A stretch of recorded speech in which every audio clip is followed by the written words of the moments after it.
Hi అండి, welcome back to my channel. ఈ వీడియోలో నేను జొన్న కిచిడి ఎలా చేసుకోవాలో చూపించబోతున్నాను. కట్ చేసుకున్న 2 టమాటాలు, 1 క్యారెట్, 2 పచ్చిమిరపకాయలు, 1 కప్పు జొన్నలు రాత్రంతా నానబెట్టి వేసుకుంటున్నాను. ఎర్ర కందిపప్పు, మామూలు కందిపప్పు 1/2 కప్పు వేసు, 3 మిరియాలు, 1 లవంగం వేసుకుంటాను.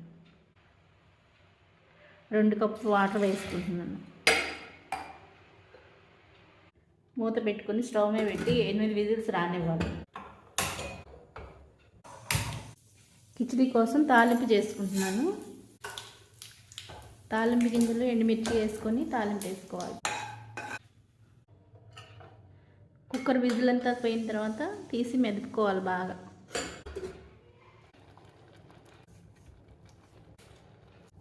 ఇది బాగా స్మాష్ చేసుకోవాలి. ఇప్పుడు తాలింపు అంతా దీంట్లో వేసుకోవాలి. చిటికెడు మిరియాల పొడి కూడా వేసుకోవాలి. బాగా కలుపుకోవాలి.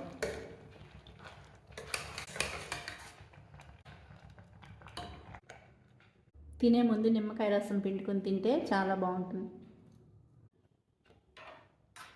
అంతేనండి, చాలా టేస్టీగా ఉన్న జొన్న కిచిడి రెడీ అయిపోయింది. ఈ వీడియో కనుక మీకు నచ్చినట్లయితే ప్లీజ్ లైక్ చేయండి, షేర్ చేయండి, కామెంట్ చేయండి.